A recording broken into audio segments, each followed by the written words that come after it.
Hari ini saya beri tema Dia hidup. Sebab itu jadilah kuat, jadilah berani dan jadilah kuat. Mari kita mau baca sama-sama firman Tuhan Kisah Para Rasul pasal yang keempat ayat yang ke-10 sampai ayat yang ke-13. Kisah Para Rasul pasal yang keempat ayat yang ke-10 sampai ayat yang ke-13. Saya mau ajak saudara baca bergantian, saya yang ke-10, saudara ke-11, ke-13 kita bersama-sama. Kisah Para Rasul pasal yang keempat ayat yang ke-10. Maka ketahuilah oleh kamu sekalian dan oleh seluruh umat Israel bahwa dalam nama Yesus Kristus orang Nazaret yang telah kamu salibkan, tetapi yang telah dibangkitkan Allah dari antara orang mati, bahwa oleh karena Yesus itulah orang ini berdiri dengan sehat sekarang di depan kamu. 11 silakan saudara. Yesus adalah batu yang dibuang oleh tukang-tukang bangunan, yaitu kamu sendiri, namun ia telah menjadi batu penjuru.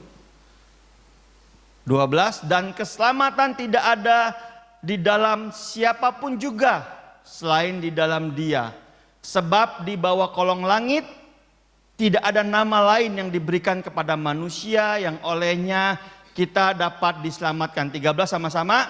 Ketika sidang itu melihat keberanian Petrus dan Yohanes dan mengetahui bahwa keduanya orang biasa yang tidak terpelajar, heranlah mereka dan mereka mengenal keduanya sebagai pengikut Yesus. Yang percaya katakan amin. Haleluya. Nah saudara, hari ini saya ajak kita merenungkan Kisah Para Rasul, Kisah 4 ayat 10 sampai 13, di mana hari itu murid-murid bisa mampu bersaksi dan menyatakan kuasa Tuhan dengan luar biasa, saudara. Tapi izinkan saya 10 menit pertama saya mau menceritakan latar belakangnya dulu, saudara. Kalau kemarin hari Jumat kita sama-sama bersuka cita merayakan Jumat Agung, kita sama-sama perjamuan kudus dan bersekutu. Tapi saudara tahukah pada kejadian yang sesungguhnya 2000 tahun yang lalu Jumat Agung itu merupakan bukan hari kemenangan, bukan hari yang layak dirayakan. Itu merupakan hari di mana murid-murid mengalami down. Setuju gak saudara? Mereka ikut Yesus 3,5 tahun lamanya, dan pada hari itu mereka lihat Tuhan yang mereka sembah, Guru, seorang pembuat mujizat, Allah yang dahsyat, Mesias yang mereka harapkan untuk membebaskan mereka dari dari penjajahan Romawi. Hari itu mereka lihat Yesus disalib. Hari itu mereka speechless. Mereka berharap waktu Yesus disalib mungkin Yesus tiba-tiba bisa turun dari salib. Mereka berharap Yesus bisa mendatangkan api dari langit.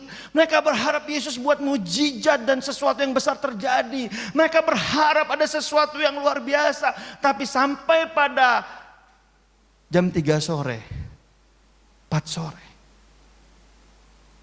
Yesus menyerahkan nyawanya dan mati. Dan mereka sama-sama mengubur Yesus.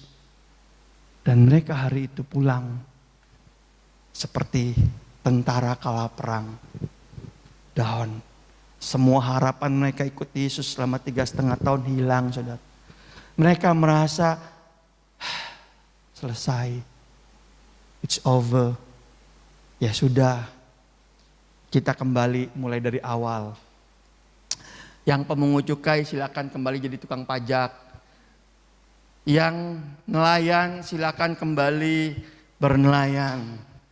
Ada trauma yang begitu dalam, kekecewaan. Seperti saudara kalau udah begitu percaya sama orang, saudara udah all out sama seseorang, dan orang itu ternyata gak sesuai pengharapan, saudara pasti kecewa, saudara. Betul gak? Trauma pasti. Saudara, waktu menyiapkan sharing firman ini, saya coba baca setelah Yesus mati. Hari ini 2000 tahun yang lalu Yesus bangkit.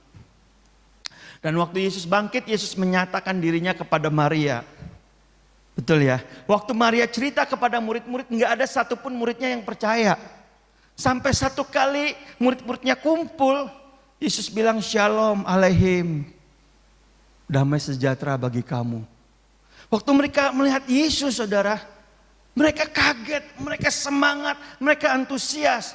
Tapi semangatnya mereka nggak serta-merta mengembalikan mereka ke posisi hati yang semula.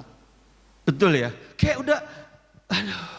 Sampai ada satu orang murid yang namanya Thomas, dia bilang begini, aku nggak percaya karena waktu Yesus menampakkan diri dia nggak ada, saudara. Aku nggak percaya kecuali aku menusukkan jariku ke tangan Yesus dan jariku ke lambung Yesus.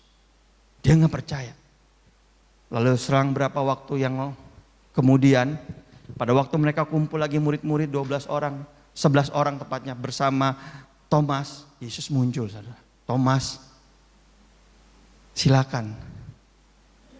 Tapi jangan nggak percaya. Silakan. Hari itu Thomas berkata, Tuhan aku percaya. Berubah saudara? Apakah mereka kembali dalam pelayanan?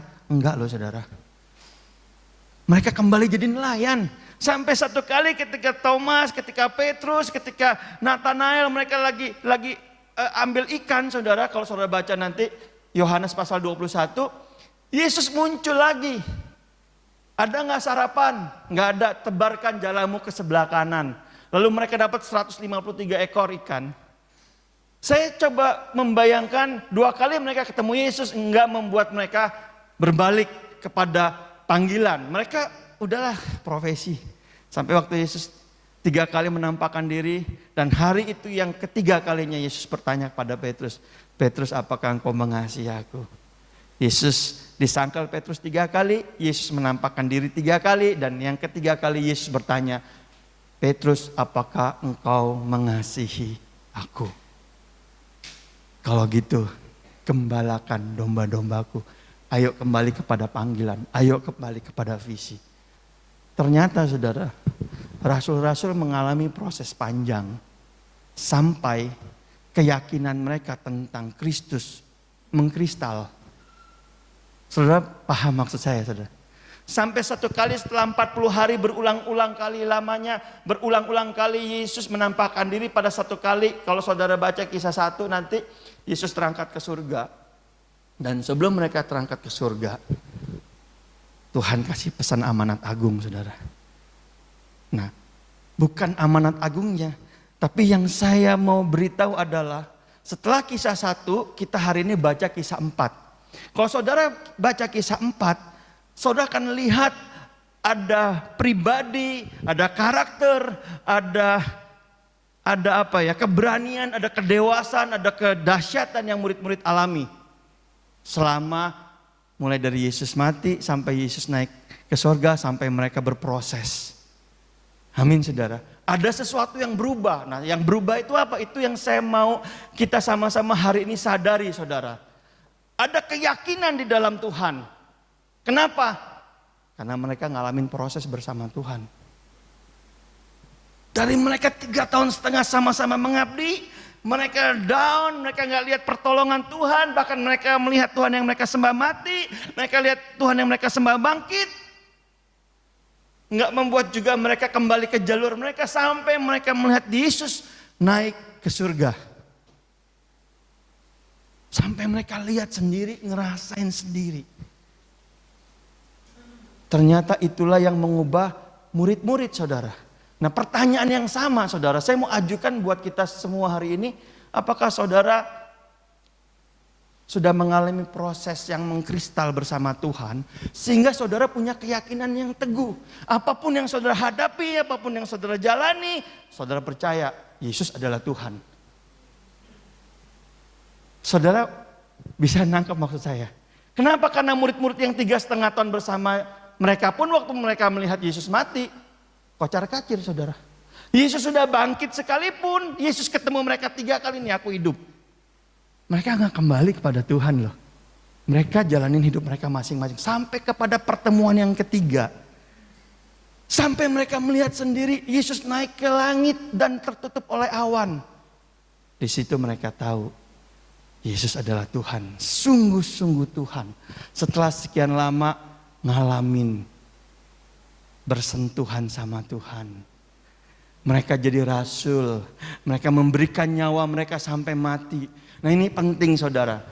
Saudara sekarang disebut orang Kristen anak Tuhan. pertanyaan saya sederhana. Saudara ngalamin proses sama Tuhan gak dalam hidup saudara? Maksud saya bukan percaya karena saudara lahirnya memang dari suku agama Kristen, saudara lahirnya memang udah di gereja, saudara lahirnya besar di gereja, saudara hidup. Tapi saudara dalam keseharian saudara, saudara mengalami kehidupan yang naik turun bersama Tuhan. Saya jadi ngerti kenapa Tuhan buat hidup kita penuh warna sari. Karena supaya kita mengenal Tuhan dalam keseharian dan kita bisa ngomong gini, memang dia Tuhan. Itu penting saudara. Sebab tanpa proses ini, kekristenan seperti apa yang saudara akan hasilkan dalam kehidupan saudara. Sementara murid-murid yang jelas-jelas tiap hari ngelihat mujizat di depan mata waktu ngelihat Yesus disalib, mereka ninggalin Yesus loh. Apa yang kurang murid-murid lihat? Bangkitin orang mati, orang buta melihat, orang lumpuh berjalan. Nah, waktu goncangan datang mereka bisa tergoncang.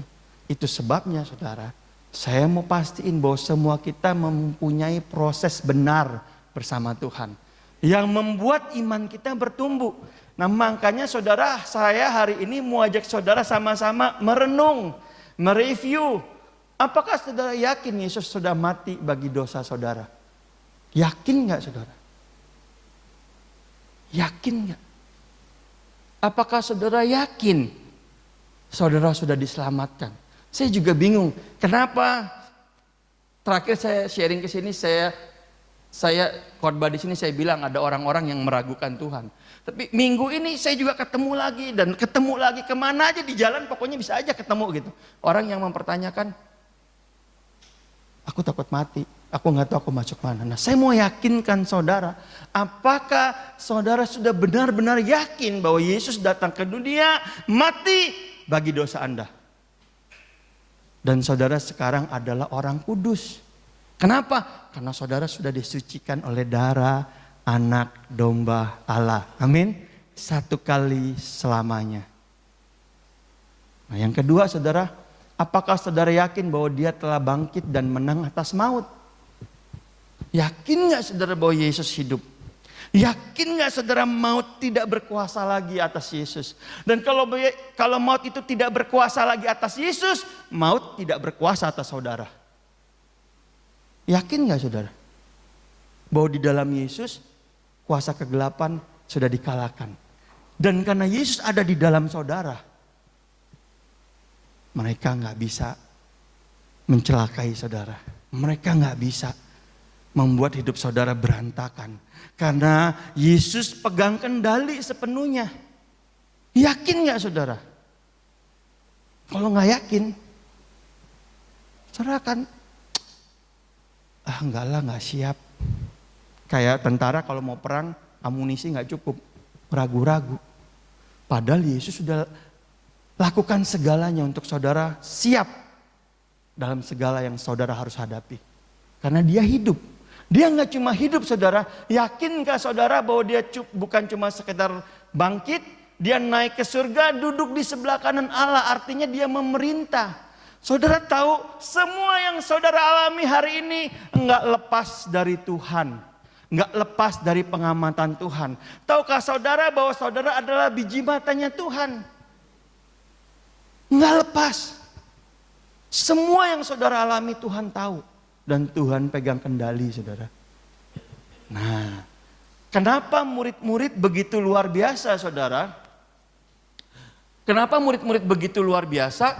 Karena mereka tahu bahwa Yesus mati, bangkit, naik ke surga, memerintah. Mereka tahu pasti. Makanya mereka ngalamin perubahan hidupnya dahsyat. Nah, saudara, apakah saudara yakin dengan apa yang Yesus lakukan?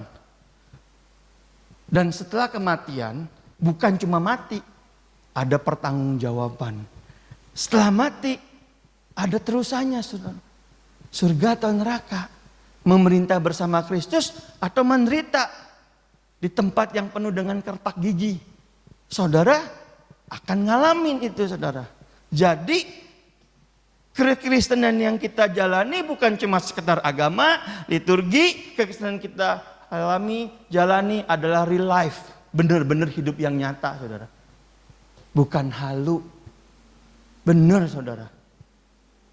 Amin saudara. Nah waktu murid-murid ngalamin ini semua, murid-murid punya keyakinan akan karya Kristus. Keyakinan murid-murid akan karya Kristus telah membawa perubahan di dalam kehidupan mereka.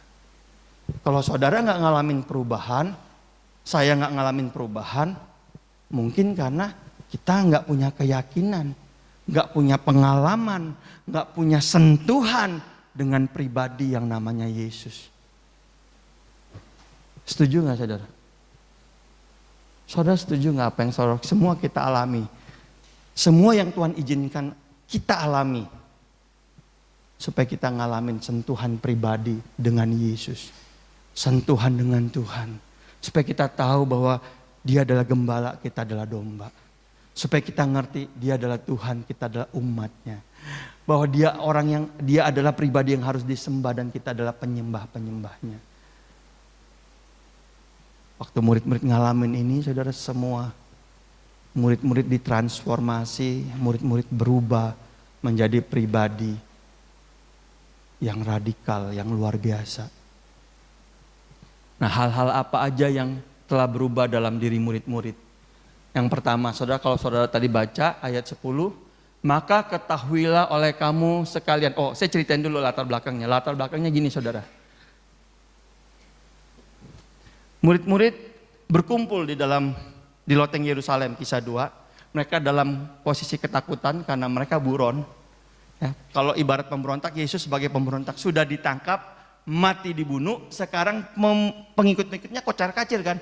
Dalam ketakutan mereka berdoa di loteng Yerusalem, kisah 2. Lalu Roh Kudus turun, mereka penuh Roh Kudus. Nah waktu mereka penuh Roh Kudus, mereka tiba-tiba menyadari Roh Kudus memberikan pewahyuan proses keseluruhan dari Yesus mati sampai Yesus naik ke surga. Amin. Karena mereka memahami proses keseluruhan dan bersinggungan langsung dengan proses ini, maka mereka berubah, mereka ditransformasi. Ayat 10, lalu hari itu waktu Petrus dan Yohanes mau ke bait suci, mereka ngeliat ada orang yang menderita lumpuh, saudara. Dan orang itu menatap mata Petrus dan mereka berharap biasa kalau ada orang lumpuh, saudara mau masuk ke rumah Tuhan, ada orang yang gak punya uang, mengemis, kita kasih dong amal. Nah, si peminta ini berharap Petrus belas kasihan kasih uang. Tapi Petrus bilang gini, emas dan perak aku tidak punya, tapi di dalam nama Tuhan Yesus, bangkitlah dan berjalanlah. Peristiwa ini jadi heboh, saudara. Kenapa? Karena orang ini happy, sukacita, dan itu menimbulkan kegemparan, saudara. Akibat kegemparan mereka dibawa, disidang. Ya, disidang, dimasukin penjara, dan ini dialognya, saudara. Kenapa kamu, atas dasar apa kamu nyembuhin orang? Atas dasar apa kamu cerita tentang Yesus? Ini jawabnya mereka.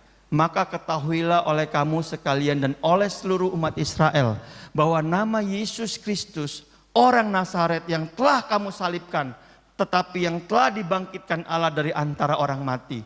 Bahwa oleh karena Yesus, orang ini berdiri dengan sehat sekarang di depan kami. Satu poin yang pertama yang saya dapati, saudara, waktu orang mengalami keseluruhan pengalaman bersama Yesus, mereka tahu bahwa segala kemuliaan, segala mujizat hanya oleh dan bagi Kristus. Amin ya. Benar nggak, saudara? Orang yang udah ngalamin, mereka nggak mencuri kemuliaan. Mereka tahu mujizat ini terjadi hanya untuk membesarkan nama Yesus, meninggikan nama Yesus. Kalau mereka diberkati, mereka tahu berkat ini untuk meninggikan nama Yesus, bukan untuk diri mereka pribadi semata-mata. Kenapa? Karena murid-murid ngalamin perbedaan banget dengan sebelum mereka ngalamin peristiwa kematian kebangkitan Yesus. Sebelumnya ada orang ngusir setan, nyembuhin orang sakit pakai nama Yesus, murid komplain loh. Guru, ada seorang yang bukan dari golongan kita. Mereka pakai nama guru, kami melarang mereka. Sampai Yesus bilang apa? Kalau orang gak menentang kita berarti mereka ada bersama-sama dengan kita. Skupnya hanya skup golonganku. Skupnya kelompok kita. Tapi hari itu mereka gak peduli, yang mereka tinggikan cuma nama Yesus. Amin saudara. Waktu ada orang gak percaya, mereka bilang gini, guru, perlu gak kita panggil api dari langit supaya mati semua ini? Nggak ada belas kasihan saudara. Tapi hari itu setelah mengalami semuanya, mereka sadar bahwa semua ini, semua yang terjadi dalam hidup mereka untuk kemuliaan nama Tuhan. Saudara tahu gak, segala yang saudara alami dalam hidup saudara adalah untuk kemuliaan nama Tuhan. Baik saudara suka atau enggak, apa yang saudara alami, deg-degannya. Mereka deg-degan loh nih. Masuk ke sidang, ditanya sama imam besar Kayafas dan bla, tapi mereka bisa jawab. Mereka bilang, nama Yesus. Amin.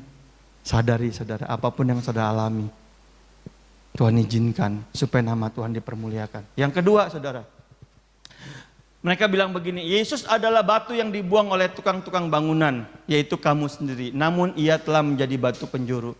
Yang kedua, saya melihat transformasi dan perubahan dalam diri murid-murid adalah apa saudara? Mereka menjadikan Kristus hari itu sebagai batu penjuru, pusat kehidupan, pondasi hidup mereka. Saudara, selama saudara ikut Yesus hari-hari ini, selama saudara ikut Yesus dari saudara kecil, dari semenjak saudara bertobat, sungguhkah Yesus itu menjadi pusat hidup saudara?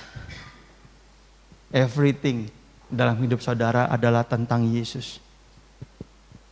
Mari hari ini ketika kita merenungkan Paskah, merayakan Paskah, mari kita pikir ulang saudara, apakah Yesus sudah jadi hal yang utama?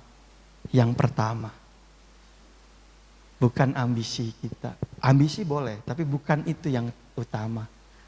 Ya, bukan pekerjaan kita, kerja mah harus. Tapi Yesus yang menjadi pusat. Yesus yang menjadi hal yang utama. Yang kedua, saudara, ayat 13. Ketika sidang itu melihat keberanian Petrus dan Yohanes dan mengetahui bahwa keduanya orang biasa yang tidak terpelajar, heranlah mereka dan mereka mengenal keduanya sebagai pengikut Yesus. Transformasi yang berikutnya apa saudara? Mereka berani speak the truth. Mereka bisa menyatakan kebenaran. Saudara tentu tahu siapa orang yang ada di tokoh yang ada di ayat ini? Petrus. Apa yang Petrus lakukan sebelumnya? Dia menyangkal Yesus.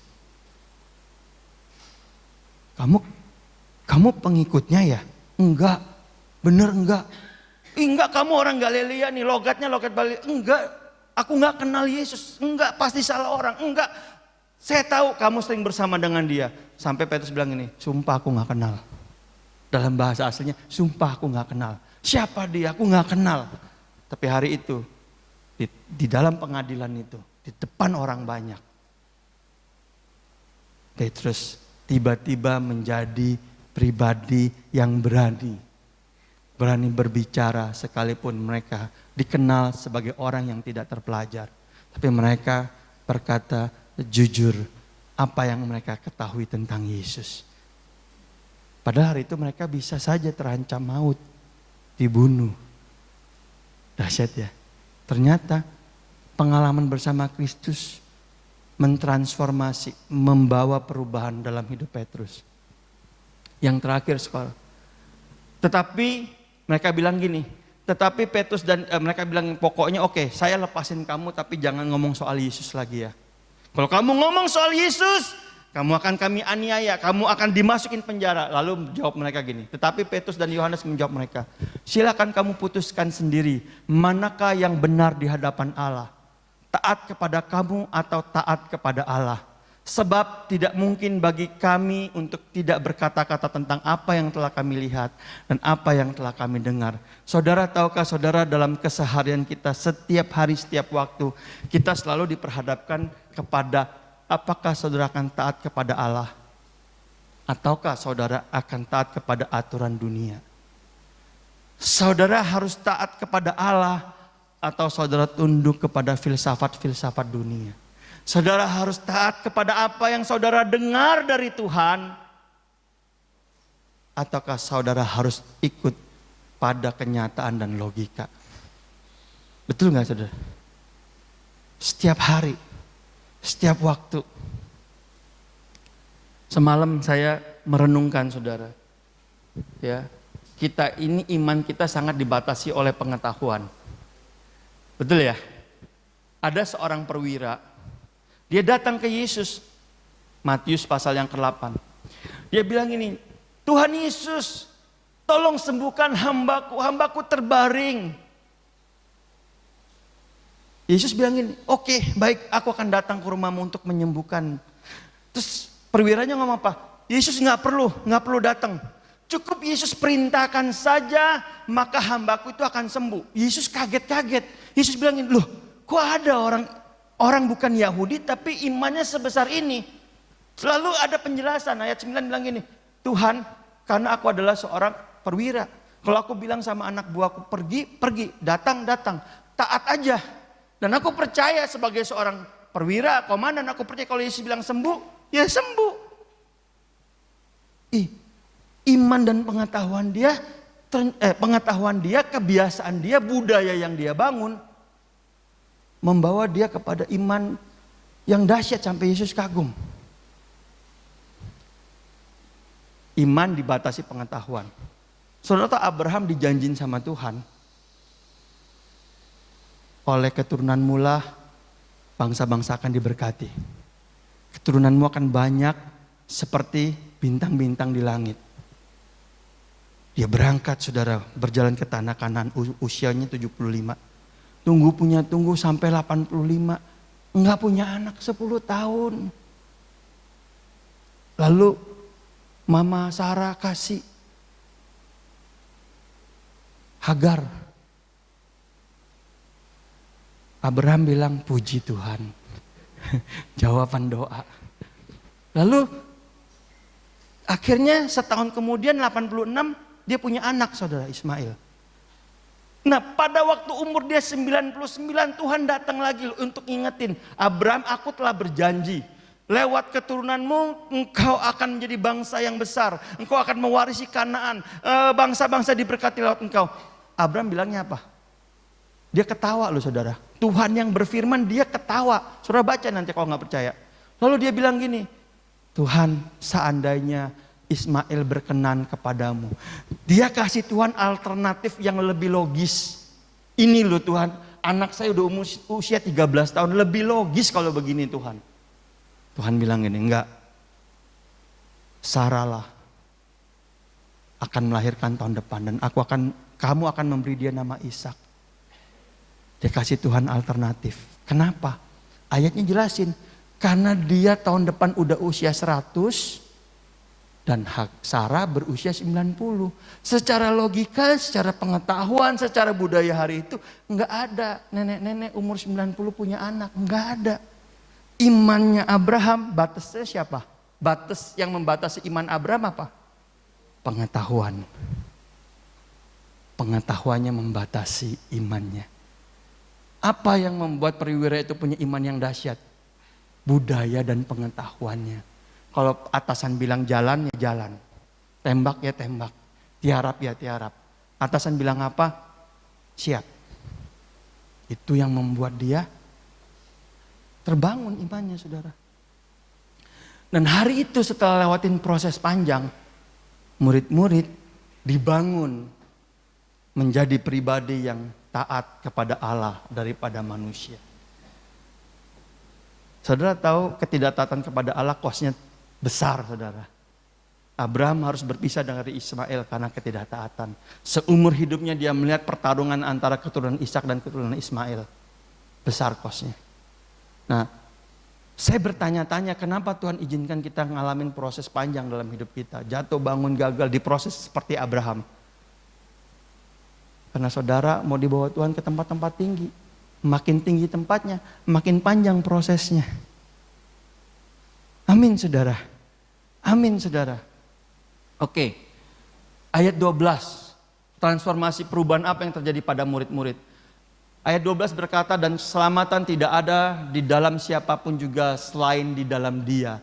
Sebab di bawah kolong langit tidak ada nama lain yang diberikan kepada manusia yang olehnya kita dapat diselamatkan. Apa yang membuat murid-murid berubah? Keyakinan bahwa keselamatan hanya ada di dalam Yesus. Enggak ada opsi lain. Kenapa mereka bisa radikal? Kenapa mereka bisa all out? Karena mereka ngerti keselamatan tidak ada di bawah kolong langit, hanya ada dalam Yesus. Kalau ada opsi, mungkin mereka, aduh berat ikut Yesus, ikut opsi kedua aja lah, yang penting sama-sama selamat. Tapi karena nggak ada lagi pengalaman mereka, iman mereka berkata tidak ada di dunia ini yang lebih baik daripada ikut Yesus. Saya mau tanya saudara, pengalaman dan iman saudara, apakah membuat saudara bisa berkata ada yang lain selain Yesus? Nggak perlulah. Kalau masih ada yang lain, nggak heran. Kalau saudara punya alternatif, nggak jadi pribadi yang all out, nggak habis-habisan sama Tuhan. Kenapa? Ada opsi. Kalau bisa nggak habis-habisan, kenapa mesti habis-habisan? Bener ya? Nah, 4 hal ini saudara, waktu saya renungkan, saya ngerti mengapa murid-murid mengalami perubahan. Mari saudara, saya berdoa supaya saudara menerima pewahyuan ini. Supaya hidup kita waktu kita bersinggungan, ngalamin proses, ngalamin hal-hal, kita tetap menjadi orang-orang yang memberitakan kebaikan Tuhan. Berita Injil keselamatan yang dari Tuhan. Amin. Nah, apa sih saudara yang menjadi penghalang kita memberitakan Kristus? Ini saya cepat aja saudara, waktu saya buat ini kepikiran. Kenapa kita sangat sulit bersaksi cerita tentang Tuhan? Apa saudara? Kalau Tuhan itu udah hal yang paling utama, yang paling esensi, berita yang paling penting, tidak ada keselamatan selain di dalam nama Tuhan. Kenapa kita sulit untuk bersaksi dan bercerita tentang Tuhan? Nah, saya dapetin secara cepat aja saudara. Yang pertama saudara, takut dibilang sok suci. Benar nggak? Kalau saudara cerita sama orang, apalagi yang tidak sealiran, sok suci. Hidup aja masih banyak yang belum benar. Saudara tahukah saudara bahwa saudara bukan sok suci? Saudara memang orang suci. Benar nggak? Nggak percaya, ngomong amin cuma satu. Percaya nggak saudara orang suci? Saudara orang kudus. Kenapa? Karena Yesus berkata, kuduslah kamu karena aku kudus. Amin saudara, oleh pengorbanan darah Yesus, saudara sudah disucikan dan dikuduskan satu kali untuk selamanya. Jika kamu mengaku dosa, maka Ia setia dan adil. Ia akan mengampuni kamu dari segala dosa dan menyucikan kamu dari segala kejahatan. Jadi saudara memang orang suci. Wah Pak, tapi kelakuannya Pak masih belum Pak. Kelakuan mah proses saudara. Benar nggak? Selama hidup saudara akan proses, sama seperti iman Abraham. Berproses. Tadi baru saya ngomong pasal 17. Pasal 20 Tuhan minta Ishak dikorbanin sama Abraham. Kenapa? Proses iman sudah selesai. Tapi pasal 17 Tuhan ngomong soal Ishak, ketawa. Nggak mungkin. Udah 100. Udah nggak sehot dulu lagi kata Abraham. Mama Sarah udah expired. Udah nggak datang bulan. Tapi saudara, tahun depan dia punya anak. Tidak ada yang gagal di dalam nama Yesus. Amin saudara. Nah, takut dibilang orang suci. Tapi saya mau beritahu kebenarannya adalah saudara memang orang suci, saudara orang kudus. Coba lihat kanan kiri wajah-wajah orang suci, orang kudus. Ya. Nah yang kedua saudara,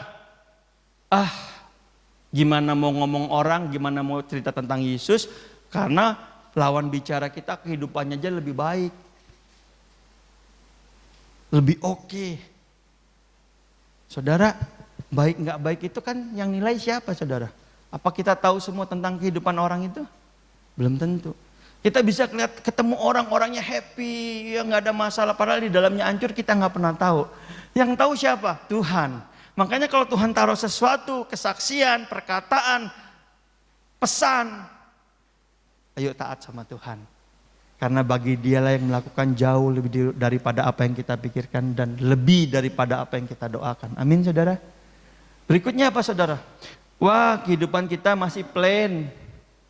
Belum ada yang bisa dijadiin kesaksian. Ada saudara yang mikirnya gini, saudara. Kehidupannya biasa aja, nggak ada hal-hal yang istimewa. Saudara mau hidup saudara dibuat jadi roller coaster sama Tuhan supaya bisa bersaksi? Saya sih nggak mau, saudara. Ya, saya sih nggak mau, saudara. Lebih baik saya ya udahlah bersyukur, bisa bernafas, bisa makan enak, bisa ngumpul, bersyukur sama Tuhan. Itu semua kebaikan Tuhan, amin. Dan itu semua bisa kita saksiin. Ada orang kalau kesaksian itu mau yang spektakuler, saudara. Ya, saya punya teman seorang hamba Tuhan, dia bilang gini, wah Pak, teman saya ada pendeta Pak, wih itu dahsyat imannya Pak. Tapi saya emang nggak mau kayak dia. Kenapa? Dia ngisi ke SPBU Pak, nggak punya uang. Tapi dia ngelangkah dengan iman percaya. Waktu dia giliran mau bayar, tiba-tiba ada yang bilang, Pak Gembala, udah Pak sekalian nama saya Pak. Dia bilang, hebat Tuhan, cukupi segalanya, Jehovah Jireh. Wah hebat ya Pak ya. Iya, dia bilang, tapi saya mah nggak mau kayak gitu. Saya mah udah bersyukur. Tiap mau bayar bensin ada duit terus, ya nggak pernah mepet-mepet, berkat Tuhan terus ada mengalir, tabungan mah ada. Saya bersyukur, ini juga mujizat kata dia. Amin. Nah saudara, kalau saudara nggak sampai ngalamin contoh yang pertama, saudara tahukah bahwa saudara juga sedang mengalami mujizat?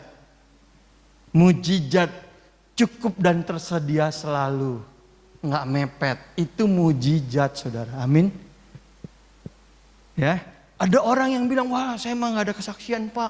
Kecuali teman saya itu, wih dia kena COVID Pak. Kena kanker stadium, sembuh. Itu mujizat. Ya tapi masa iya kita mau begitu? Iya kan? Kita sehat-sehat, bisa nyanyi-nyanyi. Ratapanku telah kau ubah. Mujizat saudara.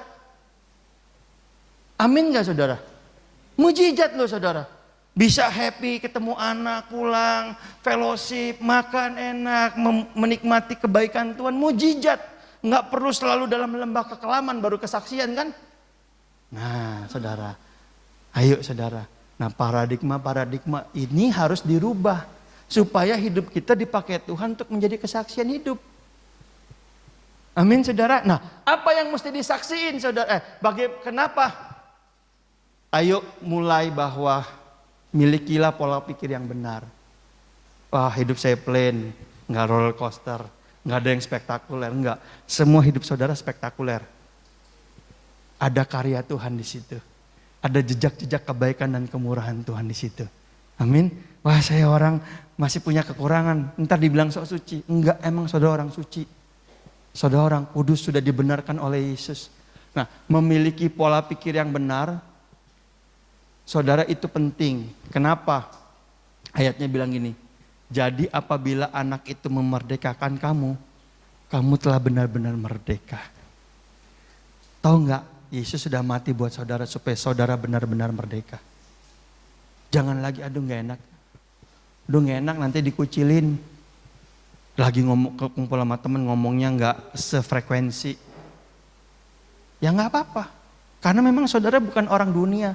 Saudara adalah anak Allah, pasti frekuensinya beda.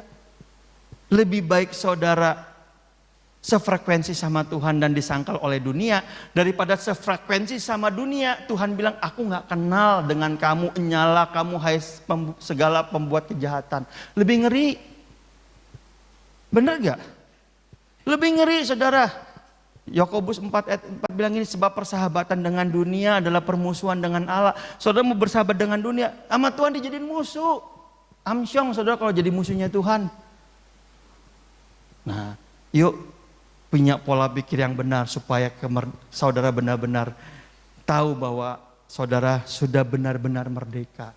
Terakhir saudara, apa yang dilakukan untuk memberitakan Kristus? Yang pertama, cerita aja pengalaman saudara. Hal-hal yang natural yang setiap hari, kebaikan Tuhan, dipelihara Tuhan, kesehatan. Amin saudara. Berkat, Tuhan tolong dalam segala persoalan pergumulan ada Tuhan di situ. Tapi yang berikutnya yang gak kalah penting ketika saudara kenal mereka belum diselamatkan saudara. Cerita tentang apa yang saudara alami bersama Tuhan. Dulu hidup saudara gimana? Setelah terima Tuhan gimana? Tanya mereka. Apakah mereka butuh Tuhan dalam hidup mereka? Butuh Yesus enggak? Karena keselamatan di bawah kolong langit ini hanya ada di dalam nama Yesus. Amin saudara. Terakhir dari yang terakhir. Ini yang benar-benar terakhir saudara. Kisah Para Rasul 4 ayat 29 sampai 31. Waktu murid-murid ini bersaksi, mereka dipenjara, mereka dianiaya. Lepas dari mereka dipenjara, dianiaya, mereka kumpul di komselnya mereka, saudara. Mereka bilang, waduh, kita dianiaya, kita terancam. Lalu mereka berbicara ini, saudara. Mereka berdoa, mereka berkata gini, ayat 29. Dan sekarang ya Tuhan, lihatlah bagaimana mereka mengancam kami dan berikanlah kepada hamba-Mu keberanian untuk memberitakan firman. Apa sih yang menjadi kendala saudara untuk cerita tentang kemurahan dan kebaikan Tuhan? Padahal Tuhan itu pusat hidupnya kita. Batu penjuru, segala-galanya. Apa yang jadi membuat saudara nggak enak kalau ngomong soal Tuhan? Apa yang jadi penghalang? Apa yang jadi ancaman? Nah, kalau saudara punya, saudara, ini doa mereka. Tuhan, berilah kepada hamba-hamba-Mu keberanian untuk memberitakan firman-Mu. Ulurkanlah tangan-Mu untuk menyembuhkan orang. Dan adakanlah tanda-tanda dan mujizat-mujizat oleh nama Yesus, hamba-Mu yang kudus. Dan ketika mereka sedang berdoa, goyanglah tempat mereka berkumpul itu dan mereka semua penuh Roh Kudus. Lalu mereka memberitakan firman Allah dengan berani. Ada banyak penghalang-penghalang dalam hidup kita, saudara. Trauma, ketakutan, dibully, merasa nggak tahu banyak tentang Alkitab, masih banyak yang lebih pinter. Dan kalau kita urutin daftarnya akan makin panjang dan makin panjang. Semua orang beda-beda. Tapi hari ini saya percaya semua kita punya Roh Kudus dalam hati kita. Amin gak saudara? Yang kita perlu lakukan adalah apa? Datang sama Tuhan, akui keberadaan kita, ketakutan kita, penghalang kita. Supaya apa? Supaya Roh Kudus bekerja mendatangkan keberanian. Waktu saudara tumpang tangan doain orang-orang sakit sembuh. Usir setan dalam nama Yesus. Setan diusir saudara, ada kuasa. Semua kita belum sempurna. Tapi segala ketidaksempurnaan dan kelemahan kita akan disempurnakan oleh Kristus. Karena karyanya sempurna. Amin saudara. Mari kita datang sama Tuhan, kita tundukkan kepala saudara.